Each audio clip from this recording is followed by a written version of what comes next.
Góðan daginn, gott fólk, og velkomin til þessa stutta fjarfundaerindis sem ég ætla að halda hér nýjar tillögur að breytingum á tekjuskattskerfinu sem komu fram núna í byrjun mánaðarins.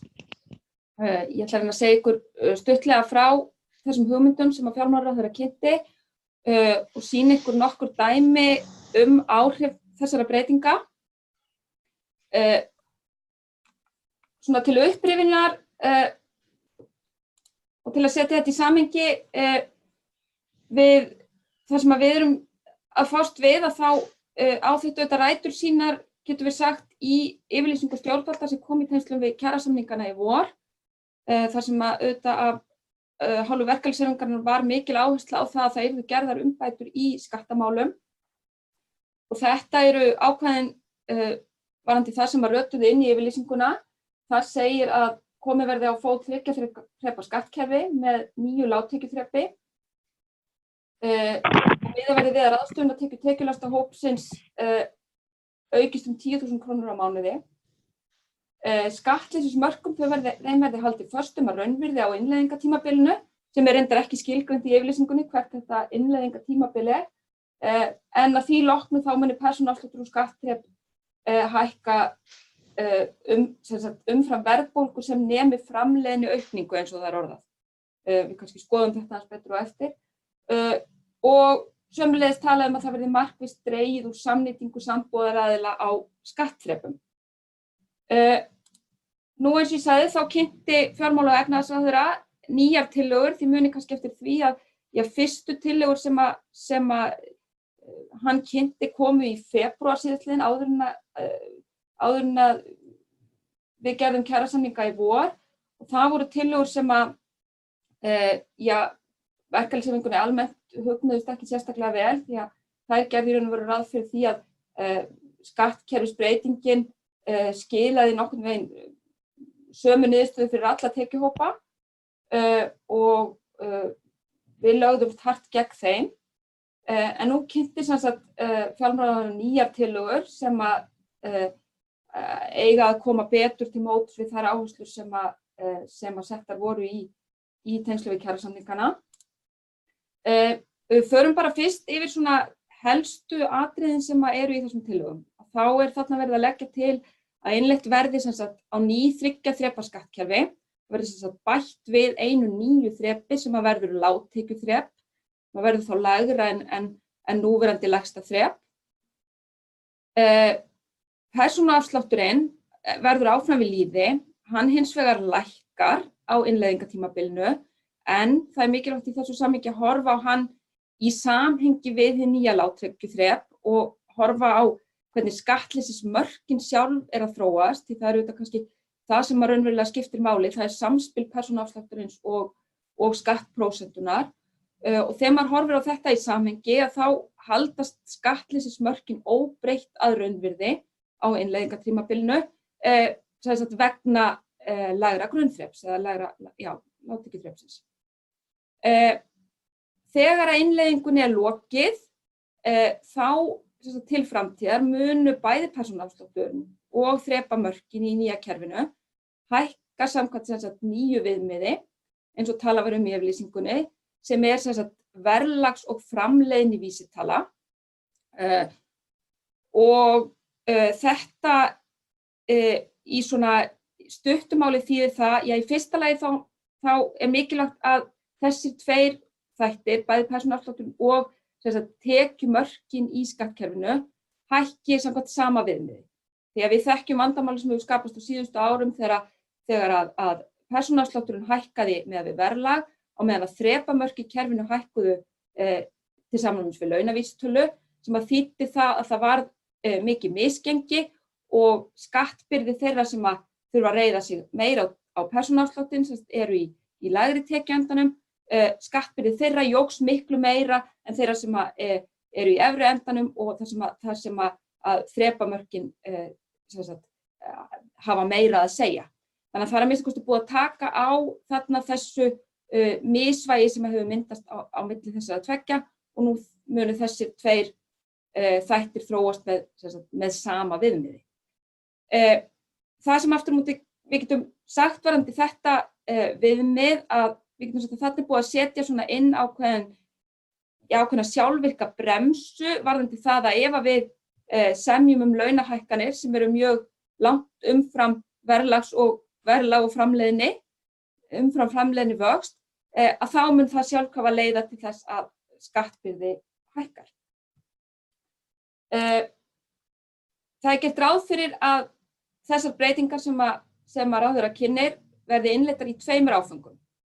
Fyrsti áfanginn taki gildi næstu áramót, þetta í janúar 2020, og þá muni það bil þriðjungur af breytingunni skila sér í auknum ráðstöfunartekjum.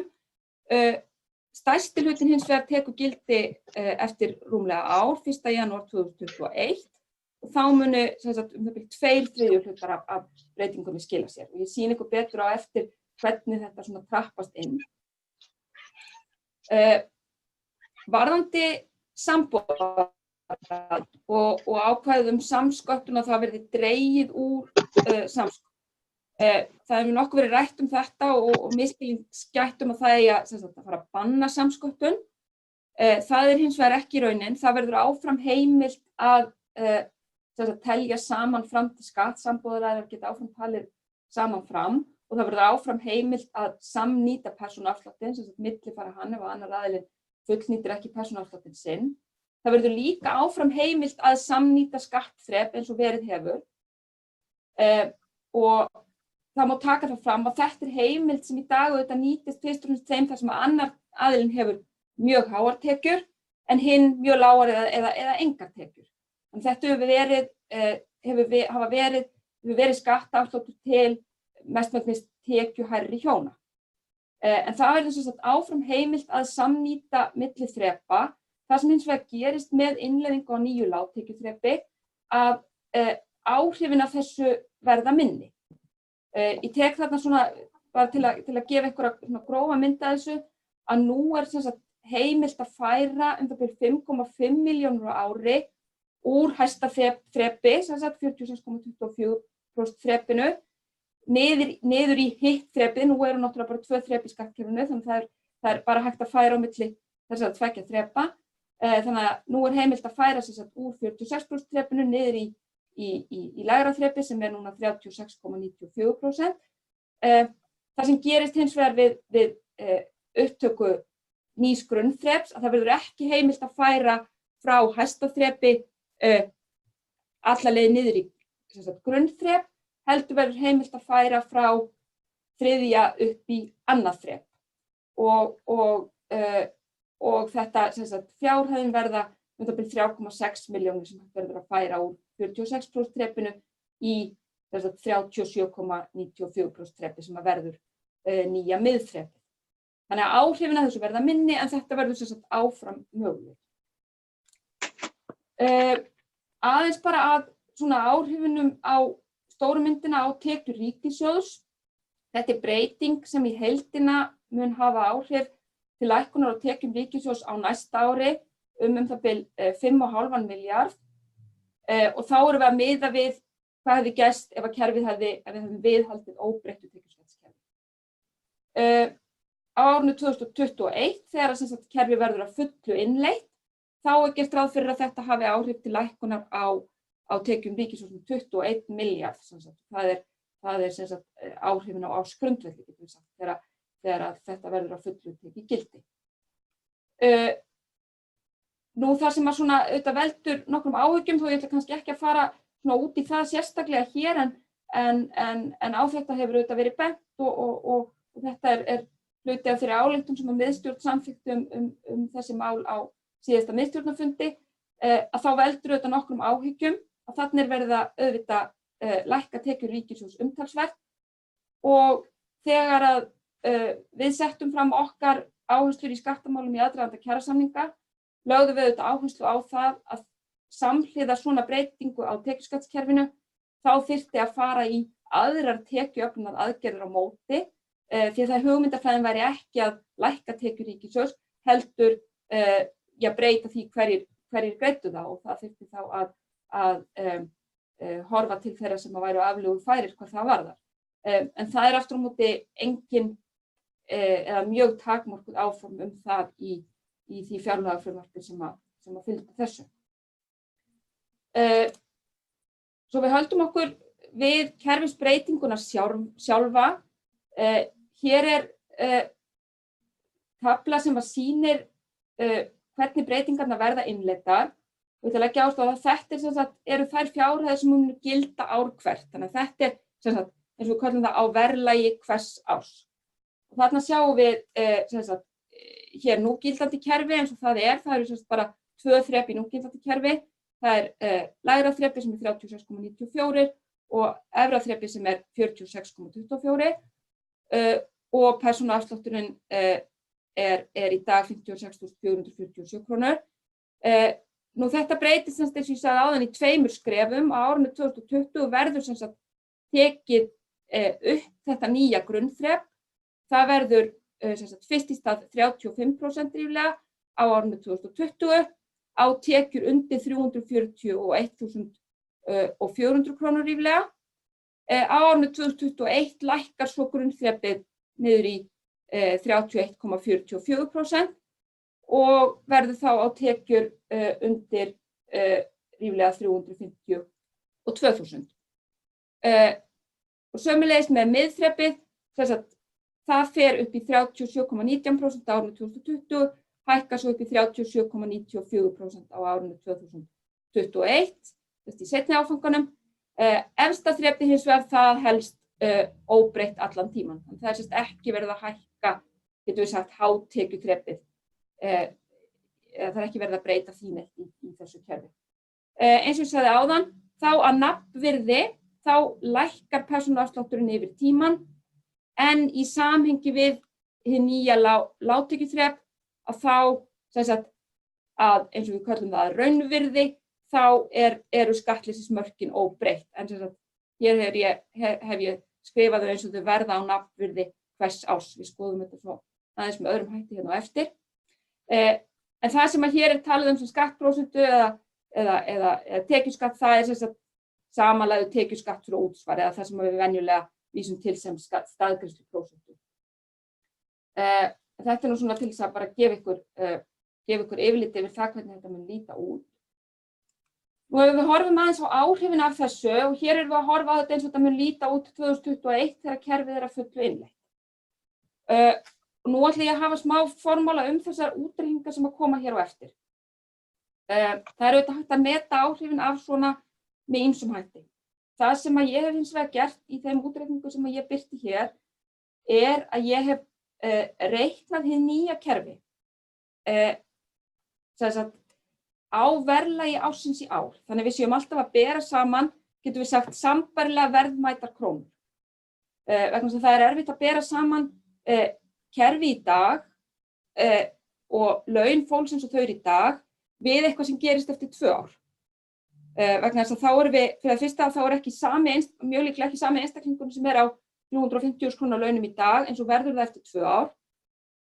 Og já, krónur á verðlagi ársins í ár hafa annað verðgildi en krónur á verðlagi ársins 2021. Þess vegna finnst mér einfaldast að hugsa bara þetta allt á núvirði. Þess að verðmæti krónana eins og þær eru í dag. Þess vegna ég að bera saman núverandi kerfi við nýtt kerfi á verðlagi ársins í ár. Það hægt að gera þetta með öðrum hætti og það gerir fjármálaráðherra ef þið hafið skoðað þær kynningar sem að hann setti fram, að þá þetta gert í raun og veru með öfugum hætti. Þá núverandi kerfi framreiknað, þá gert ráð fyrir það að núverandi kerfi verði áfram við lýði á árinu 2021 og þróist miðað við þær reglur sem það gilda, sem sagt persónuafsláttur hækki miðað við verðlag, bara eins og það áætlað að það þróist fram til ársins 2021. Þrepamörk í kerfinu þróist miðað við laun eins og gert ráð fyrir að þau muni þróast næstu 2 árin og svo þetta borið saman við nýtt kerfi eins og það verður 2021. Þetta önnur leið að því að bera þetta saman. Mér þykir hins vegar eðlilegra og það svona flestum tamara að hugsa hlutina á núvirði. Þess vegna eru allur samanburður sem hér á eftir kemur miðað við verðlag ársins 2019. Þannig ef við horfum á þetta með þessum hætti, þá sjáum við á þessu grafi hér hvernig áhrif þessar breytingar hafa á skattbyrði, hlutfallslega skattbyrði eftir tekjum. Og þá það þannig að breytingin hefur mest áhrif hjá þeim sem á verðlagi ársins í ár hafa tekjur sem eru það bil ríflega 330.000, skattbyrði þeirra lækkar hlutfallslega mest það bil 3% og svo dregur úr þessu eftir því sem við förum hærra upp tekjuskalan. Hér eru á lárétta ásnum eru þá skattskyldar tekjur á mánuði og hér þá breytingin á skattbyrðinni. Og þannig að við sjáum að hún þá mest hér og svo dregur hlutfallslega úr henni eftir því sem við förum ofan. Hér sjáum við þetta svo í krónum og aurum. Og hér erum við að horfa það sem gerist á fyrsta ári, á árinu 2020 í raun og veru, en þetta allt saman aftur á verðlagi ársins í ár. Og miðað við það að þá skattbyrði þess sem er hér með einhvers staðar svona 330-40.000, skattbyrði hans að lækka hér ríflega 3.500 krónur hérna á fyrsta árinu og svo minnkar þetta og verður tæplega 2.000 krónur hér upp tekjuskalan. Og þetta þá bara miðað við munurinn á nýja kerfinu og kerfinu eins og það sem við höfum í dag.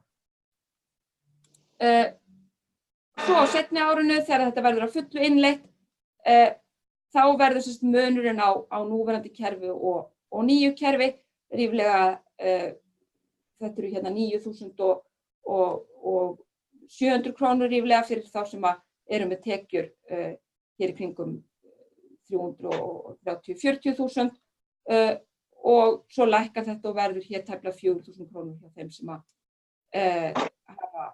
hafa hærri tekjur. Og þannig ég aftur að bera saman kerfið eins og það í dag og nýtt kerfi á verðlagi ársins 2019. Þetta svo í raun og veru sama mynd og ég sýndi ykkur hérna að framan, nema búið að skipta þessu upp í þetta bláa þá það sem gerist á fyrsta árinu og svo stærri hlutin sem kemur á árinu 2021 en samantekið þetta heildarbreyting.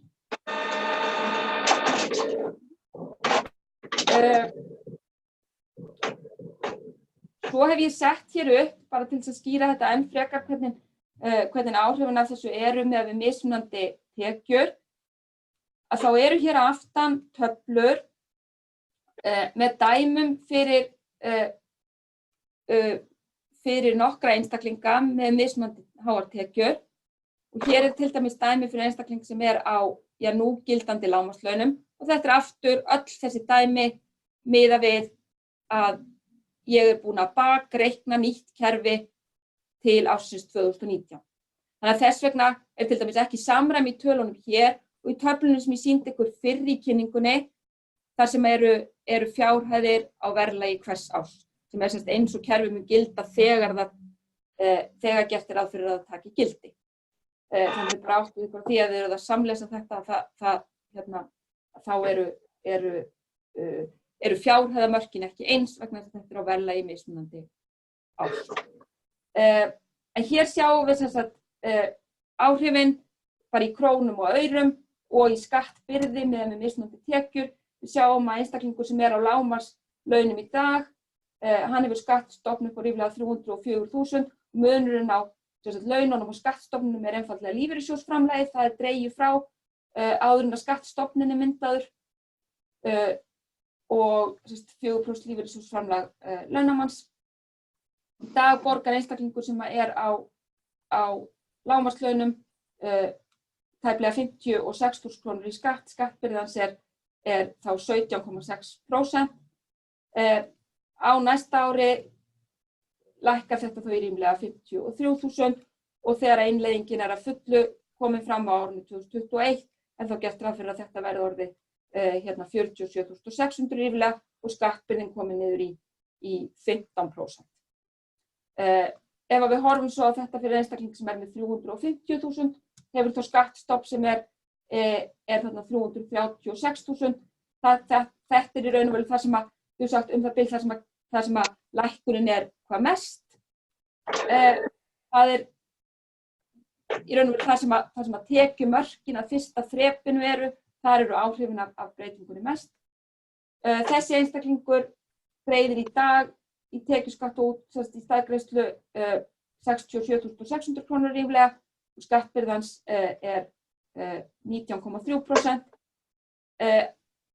Á næsta ári myndan þá samkvæmt þessu greiða 64.300 krónur og 50 og tæplega 8.000 krónur á árinu 2021.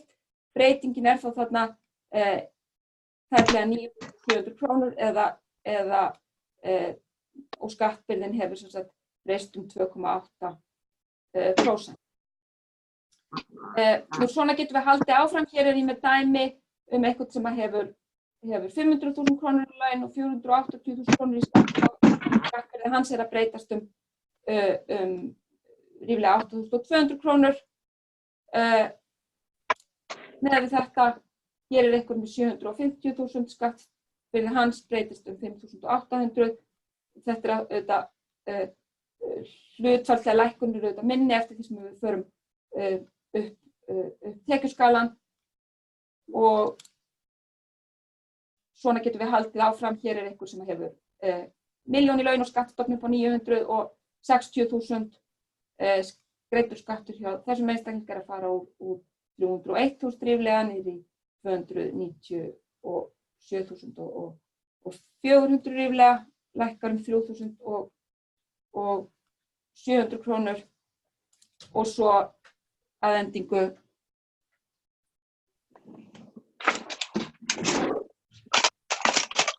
Helga, hefur þú tök á því að slökkva á hljóðinu hjá þér? Já, fyrirgefðu, guð.